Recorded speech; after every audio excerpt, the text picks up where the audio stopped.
Hi everyone, and welcome back to the Andy Summers Tribute Telecaster project using the old CNC machine. And if you remember last time, we'd done the CAD and then CAM, but before we go, ploughing into a piece of maple, which for some reason in the UK is more expensive than gold, we're going to run a test. And the way we're going to do that is chop up a bit of plywood that I had lying around, and because of course I didn't have the right thickness, I needed two lengths of that, which then I could glue together, and then we can clamp up, leave to dry overnight, and then step over to the CNC machine and get underway immediately.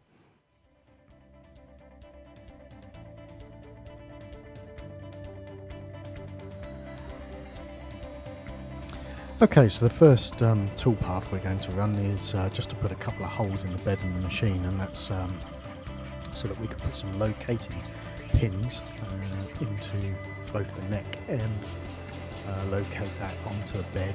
When we flip it over and make sure the zero's in the right place. Now I have made an error here, we'll come to that in a bit and explain what I did and what I did to correct it. But this is just a standard twist drill toolpath, doing peck drilling as I normally do.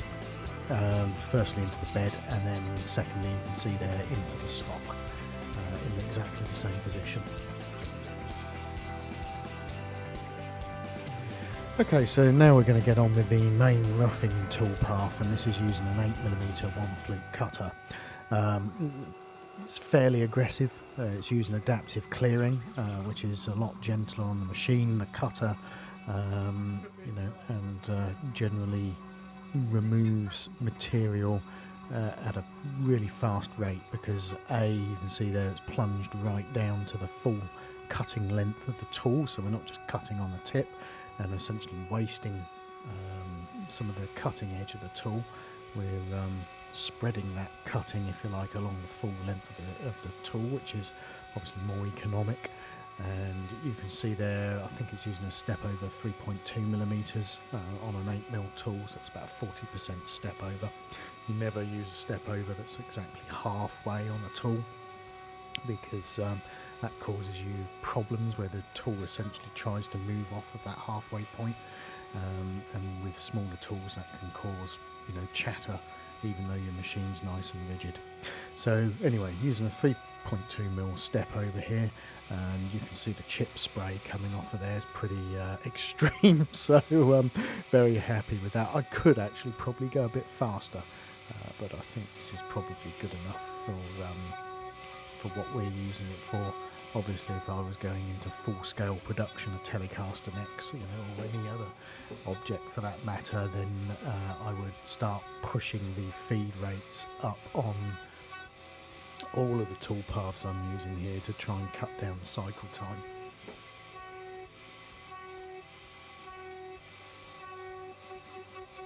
Okay, so you can see it's got a rough outline, if you like, of the headstock going there, and now it's working its way down the length of the neck, and I think that's a 15mm. I think that's a 15mm depth of cut there. It's pretty big. If it's not 15, it's 10. So you can see it's just roughing in the transition between the fingerboard side of the neck and the headstock, and now it's just putting this, if you like, the first rough passes for the actual radius on the fingerboard. One of the good things, in inverted commas, about doing a single piece neck like this with a skunk stripe is that you're not having to mess around afterwards with any gluing and clamping like you are with a two-piece neck, so it makes it a lot quicker in terms of manufacture time to get to your completed neck. We'll come to that later on, probably in the next video, when I run the tweaked toolpaths on the actual maple blank itself. So that's the first kind of depth of cut, first pass done, and now it's doing the next step down. I think that's going, it's not all the way through the material, and there's a very good reason for that. which we'll come to later in the video. But so it's gone down. I think it's leaving 5mm from the bottom of the stock, and the reason I want to do that is because I want to use a cutout toolpath when we flipped it over, and put tabs, leave tabs so it holds the neck, if you like, in the stock, and then we can cut that out manually at the end. And the reason for that, of course, is because we've got no real flat surfaces that we can stick the neck down, the shape down onto the bed like we could with the Jaguar necks in that series.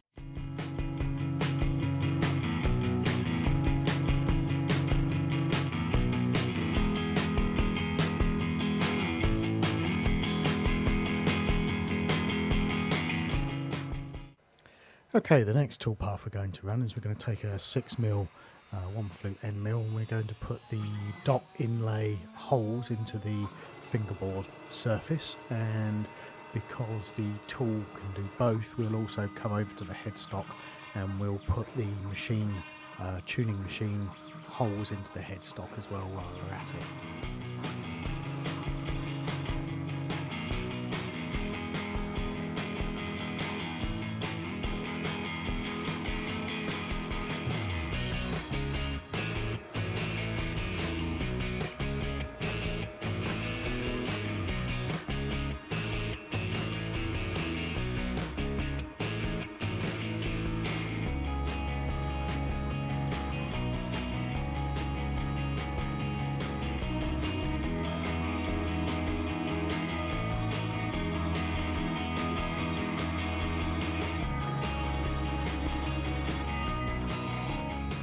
Next up, we're going to take a ball end mill, 6mm, and this is probably the longest tool path on the whole thing. Actually, no, it isn't. The fret slots take a lot longer, but this one is essentially just running a parallel finishing strategy.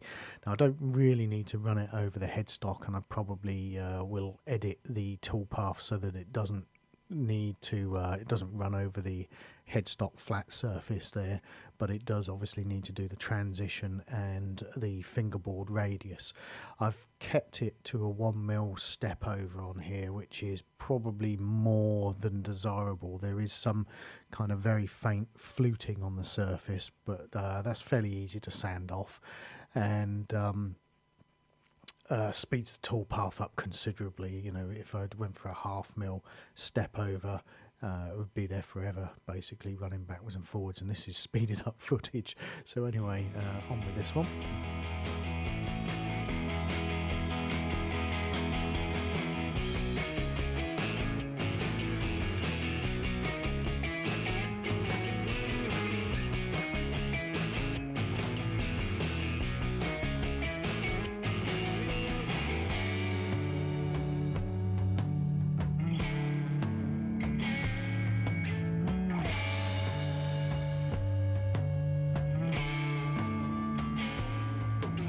And with that parallel finishing strategy out of the way, we're going to then start cutting the slots into the fingerboard. And the first one is obviously going to be the nut slot. That's using a 2mm 2 flute end mill.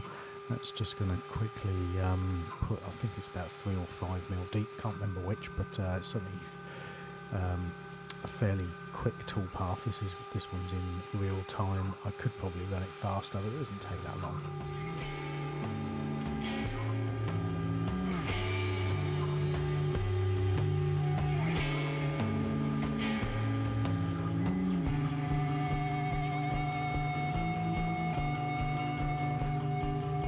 Okay, now we come to probably what's one of the riskiest tool paths that I'm running on this neck, which is essentially the fret slots. And the reason for that is because the tool is so small. It's only a 1/2mm diameter 1 or 2 flute. I think it's a 1 flute end mill actually.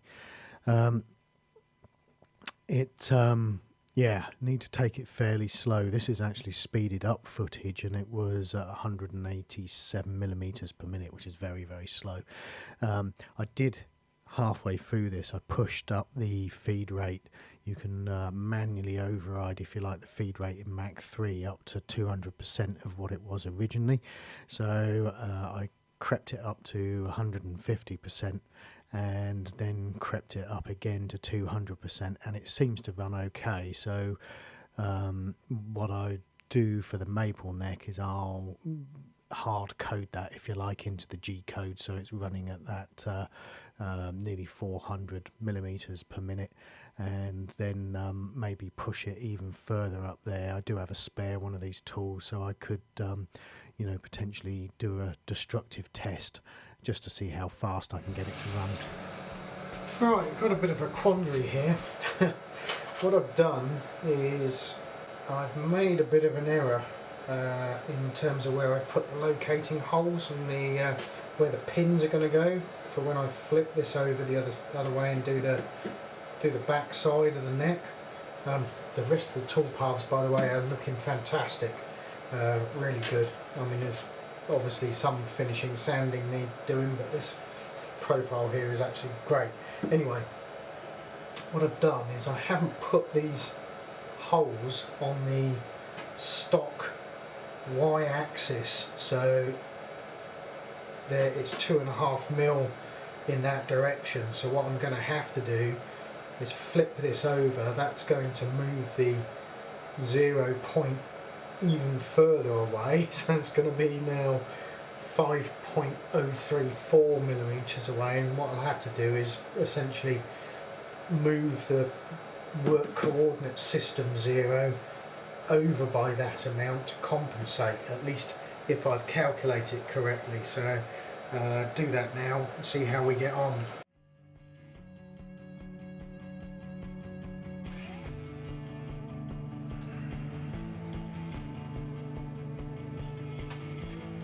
Okay, so we got the neck flipped over and I've moved the 0, the 5.034 millimeters, and now we're going to essentially do another adaptive rough. So it's essentially similar to the toolpath sequence we ran on the other side of the neck.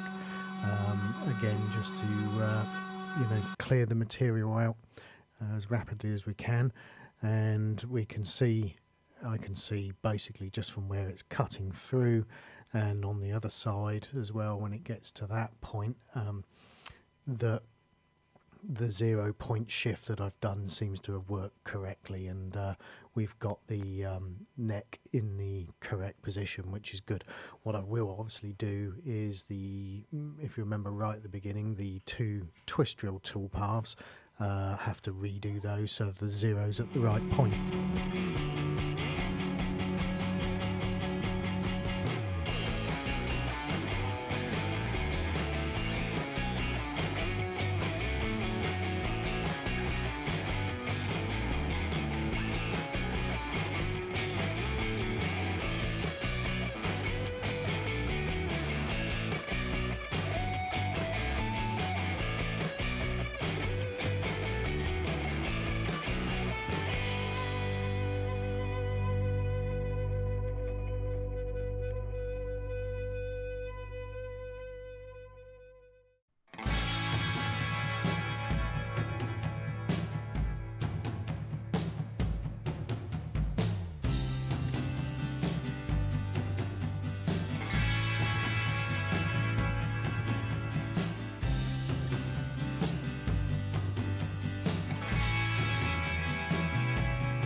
Okay, with the main roughing out of the way, we're going to go straight into the slotting toolpath, which I hate doing.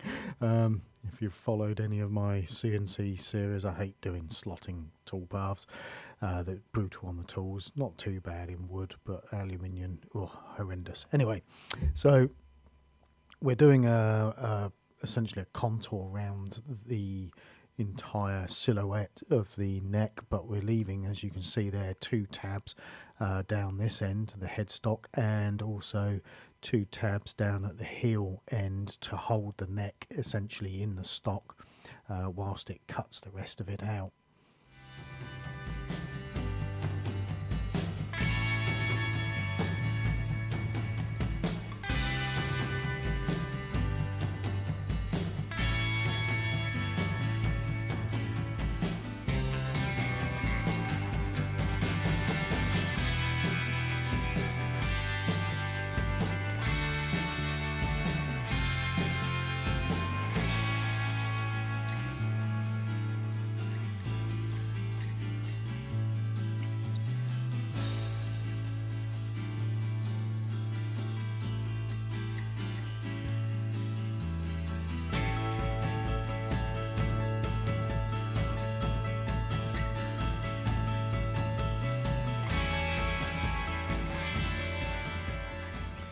Right, and of course the other good thing about doing that contour cutout there was essentially it will tidy up any of the scalloping you tend to get from the adaptive clearing on the vertical surfaces, so like round the edge of the headstock and the heel.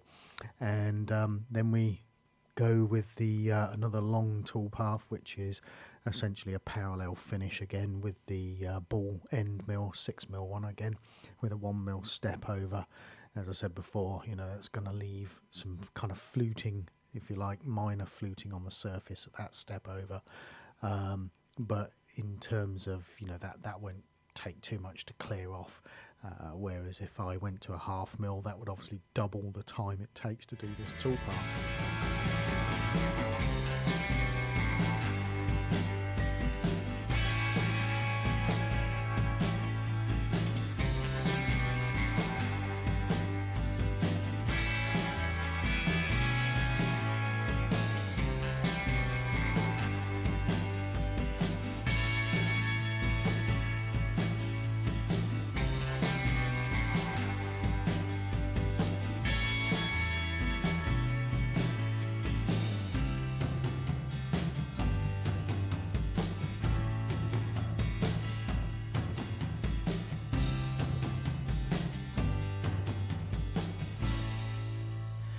And we come to the last toolpath, which is essentially just a 6mm. It's kind of slotting.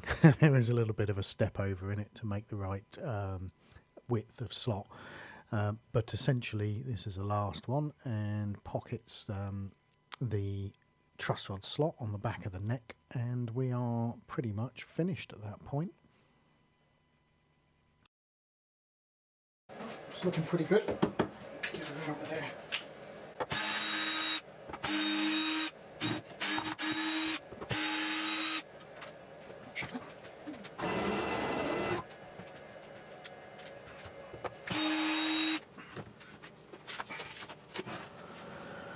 Right, that ran fairly successfully, apart from the fact it's really cracked plywood. There's a few voids and stuff in it. You can see that in various places. Obviously, I'm going to try a piece of maple next and see how we get on with that. Yeah, let's cut these tabs out.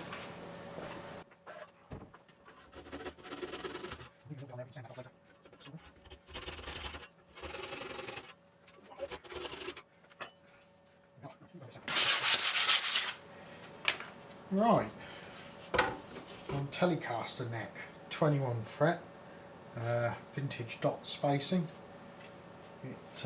Yeah, it will need a bit of